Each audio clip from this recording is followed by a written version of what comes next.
What's up everyone, my name is Cam. I am a certified dog nutritionist and founder of The Dog Nutritionist.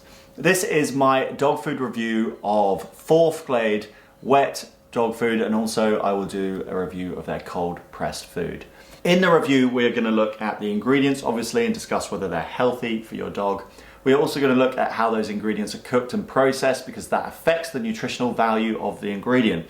We always look at the ingredients label, see the ingredients and just think, oh, that's wonderful. But actually the processing affects the ingredient quite a lot more than most people realize. I'm also going to talk about what's the healthiest possible diet for your dog. That's information that we've all been looking for, but online it's just full of conflicting information around canine nutrition.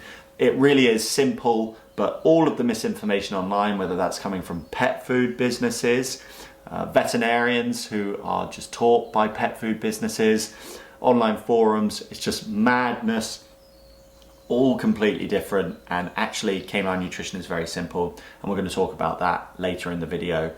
Finally, I will talk about how you can implement the healthiest diet at a cost-effective way. That's vital information for you, the owner, because if it was hugely expensive, it would just be unachievable and pointless. But luckily, it's not unachievable. It's really, really affordable. So that's what we're going to talk about in this video. I'm going to start now with their adult chicken with oats and vegetables. All of their wet foods follow a pretty similar ingredient pattern. So if this isn't the food that you're using, have no fear. You'll be able to understand the quality of the recipe via this review. So 75% chicken, that's great. A really high proportioning of chicken, and yeah, very good. 4% oats, 2% carrots, 2% peas, minerals, linseed. So 4% oats is a bit of a non-starter. It's kind of good to have mixed energy sources in a food, I've found, for dogs, just because many dogs have fat sensitivities and do have an ability to digest carbohydrates, but not too many. So, 4 to 10% would be okay. 2% carrots, 2% peas. I mean, this won't really be giving your dog much at all. We're now kind of drifting into ingredients and quantities of ingredients which are more just marketing material. Then you have minerals, linseed oil, 0.5%. Linseed oil, I wouldn't recommend. Cheap seed oils, refined oils are not good. Really inflammatory just because of the way in which they are processed. Dried seaweed, dried herbs. These dried herbs, parsley, rosemary, nettle and chamomile, make up 0.12% of the meal. So you can see why I'm saying marketing material, not functional benefits to your dog. Chicory root extract, 0.05. And then glucosamine, 50 milligrams per kilogram. That is ridiculously low and will not give your dog any health benefits, in my opinion. And then a long list of additives, because actually the ingredients don't really give your dog all the nutritional support that they could. Chicken at 75% is great, but we need to remember that this is processed chicken, cooked and then stored on a shelf, which means that there's a loss in water-soluble vitamins, a decrease in fat-soluble vitamins. The protein is denatured during the cooking process. It isn't as healthy as just chicken. 4% oats, well, that's just an energy source. It's not going to provide many nutrients. And then 2% peas, 2% carrots. There are so many other things that you could include in the food that could make your dog a whole lot healthier. That's what I think about the Forthglade wet food, just in general, is that, yeah, okay, it's got a good amount of chicken and some of the other ingredients look nice, but there's just not enough of them to give your dog proper health benefits. Right, now let's look at the dry dog food, the cold pressed food. What I found with cold pressed foods is they lean on the fact that they don't cook the food at high temperatures and actually end up putting in pretty crappy ingredients. And it's also very deceptive because the dried ingredients, the dried sweet potato, dried peas, I those are pre-treated, they're not cold pressed. So in this food, there's 32.5% chicken, of which 17.5% is freshly prepared chicken, okay, but 15% is dried ground chicken. And that dried ground chicken is exposed to very high temperatures for a long period of time to turn it into a chicken powder. Then you have dried sweet potato, 28%. So already here we are getting, 43% of the food is not cold pressed. Then you have dried peas, dried beet pulp, dried fruit. It's all been treated, all of this stuff. Right, now I'm going to get into what is the healthiest diet for a dog. My dog's just arrived home. And yeah, please watch it. It's super helpful. And then I'll talk about how you can do it in a cost-effective way.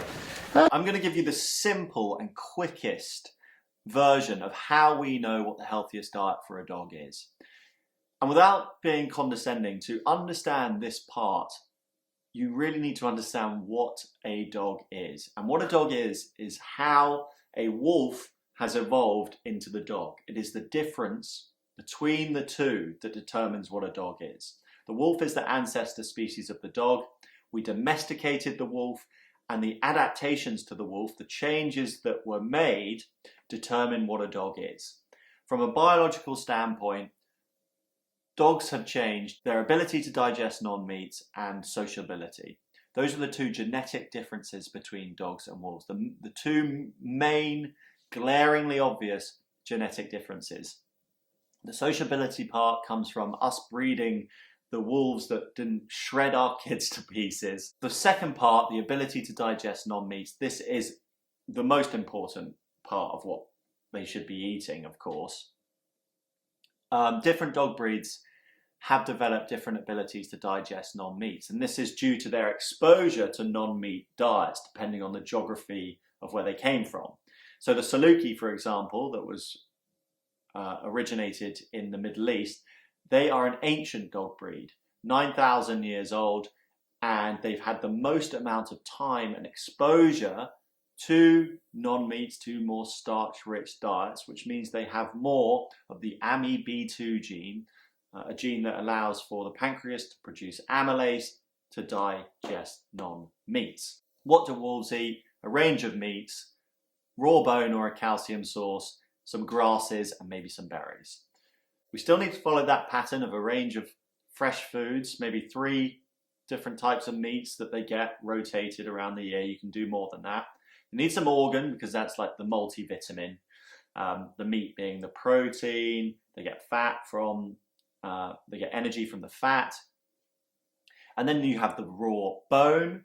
Dogs have a higher calcium requirement than other animals because they've evolved from this lineage of bone crunching carnivores. It wasn't just the wolf, their predecessor, that ate bones. It was literally like 4 species that came before the wolf. There's 50 million years of evidence of these bone crunching carnivores. And you can still see that evidence in your dog's mouth. Quite literally, those razor sharp molars are for crunching teeth. Other evidence that dogs should be chewing bones is that periodontal disease is one of the most common issues that face modern dogs. And that's because they're not chewing bones, they're not getting raw bones. Then you have the non-meats, and you can use the vegetables that your dog enjoys or the ones that provide health benefits. You can use fruits like berries, which have been shown to be anti-cancer, apple, just incorporate these non-meats into your dog's diet. In terms of carbohydrates, I don't recommend you go over the 20% mark, and try to use squash and sweet potato, which are easiest on your dog's digestion.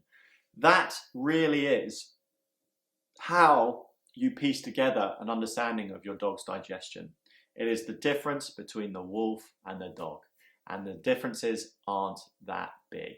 Then you look at your own dog, you incorporate ingredients that work for them into that model, and that's how you keep your dog super, super healthy. All of that stuff on balancing all these diets, the NRC, National Research Council, the AAFCO feeding requirements, the FED IAF feeding requirements, it's all nonsense. It's all total bullshit designed to scare you off making food. Look at any animal that exists. They just get a range of different things, but they stick to a general balance. If you want to understand how to do that, or if you need recipes, get the Ultimate Doggy Handbook. I don't know why I call it that. Get the Ultimate Dog Food Handbook. And also I've got a free dog nutrition course here on YouTube that you can watch to learn more. All right, so that's how we know what the healthiest diet for a dog is. How can you do that at a cost-effective rate? Because meat prices are extortionate. Dogs need lots of meat. They need some variety. How can you do this when you wouldn't feed yourself a diet that high in meat and you wouldn't spend that much money on your own diet? Well, you can source cheap meat online. I buy venison from a venison wholesaler.